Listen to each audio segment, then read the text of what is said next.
My name is Kevin Lim. I am 11 years old and I go to St. Andrew's Junior School. I love to draw and I can draw especially well. I love playing video games with my friends too. Today, I'll be interviewing Dr. Cherian George, who is a professor, and I'm gonna teach him how to dab. Boom! Dr. Cherian, you are a professor, right? I guess, yes. So what's the difference between a teacher and a professor? Oh, it's a good question. I never thought about it. But I guess, well, I'm also a teacher. But usually when we use the term professor, we are talking about, say, a teacher in a university. And so university professors, in addition to teaching, we also do a lot of research and writing. So we're still teachers, but we do a little more.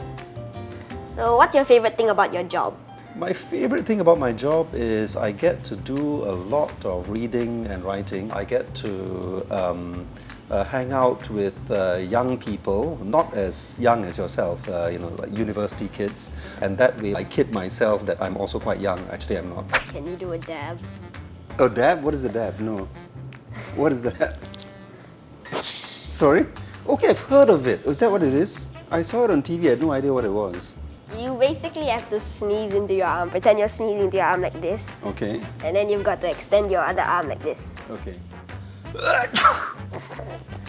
Oh, you don't have to literally sneeze? You don't have to literally okay. sneeze. That would be not cool. No. 3, 2, 1. Boom! High How's that? five me. High five. Oh, you are officially cool Oh, now. thank you. Some of my teachers are very fierce and they get angry a lot. So does that mean they are unkind people? No, surely not. I mean, it's possible, but I mean, usually they're probably upset with students for a good reason, right? The other thing, of course, you have to remember is sometimes even if a teacher loses his or her temper, it's probably because, they themselves are human, they're teaching and with the class non-stop for hours, right? It's very, very tiring. So even when they are maybe saying something that seems unkind, it doesn't mean that unkind people, right? They may be guilty of an unkind word or an unkind action, but I'm sure they're good inside. I don't really like some of my schoolmates. Does that mean that I am an unkind person? No, we're all human, right? I mean, maybe there's good reason why you don't like them. Maybe they are not kind, and maybe they're bullies, maybe they're selfish, who knows? Sometimes the negative things will irritate you. But I think it's a good idea for all of us to try our best to see the good in others, even when they are annoying. There may be reasons for it, not to just jump to the conclusion that these are not good people.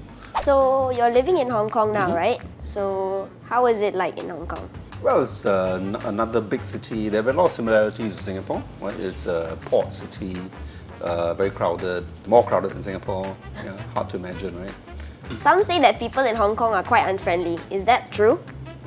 I think every country has different kinds of people, right? So of course, Hong Kong, like Singapore, you have some unfriendly people, some friendly. But Hong Kong certainly is more crowded than Singapore, so people tend to be in a bit more of a hurry.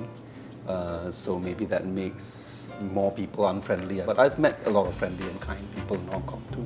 In fact, on one train ride in Hong Kong, I dropped my keys and I thought I would never see them again because, imagine there are tens of thousands of people that use their MTR system. And I called them and then said, I dropped my keys, and they asked, so which station?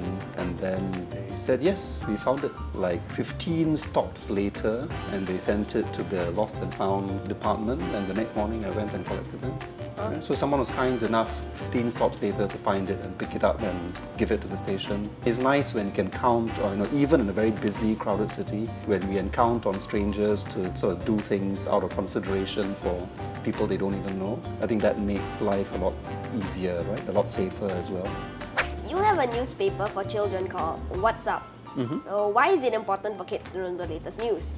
Well, I mean, there's a lot of stuff happening in the world, right? Good news and bad news. And I think, eventually, not now, a lot of these things you don't have to worry about now, but later on you will need to do things like, voting for leaders. You will need to be much more responsible about the environment. You will need to make decisions about all kinds of things that will affect other people. So it's a good idea to start understanding the way the world works, to understand how different countries see things, what's going on in different countries. Many of these things will affect Singapore, right?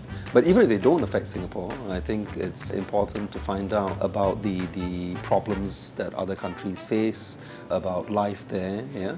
Because sometimes, even if they don't affect us, we actually affect them. The decisions that we make about, say, the environment, could have an impact very far away. So as responsible human beings, it's important to know what's going on. In a way, it's related to my own views about what it means to be kind. The easy part is being kind to the people you actually see, say strangers around us. I think most of us, if we see a stranger in trouble, someone who is lost near your school and doesn't know the way to the MRT station, you probably will help them out. So those acts of kindness for strangers that we see is actually the easiest thing. It comes very naturally. I think it's much harder to remember that we have to be kind even to strangers we don't see. So I think that is the tough part. Can we be kind in a way where we remember that our actions have effects on people and things and places that we don't even know and can't even see? So that requires educating ourselves about the way the world works,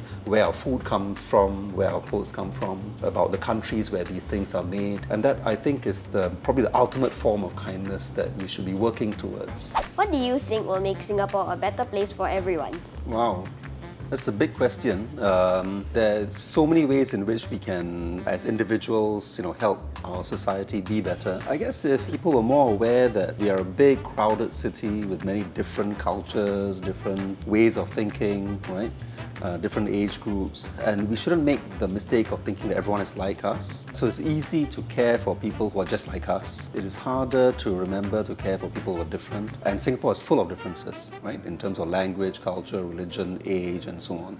And also class, meaning that there are people who are richer than other people. There are people who need help. And I think, if we remember that Singapore has all these different types of people and not just think about what's good for people like us, that will make Singapore a better place. I think the best way for anyone to learn is to look at good examples. When you see someone behaving well and you know that that is a way that people show care, that's something you can learn from. Look for role models. If you find that a teacher or parent or relative or classmate or even someone in the media, celebrity and so on, if you are moved by their kindness, if you are moved by the way that they behave, learn from it.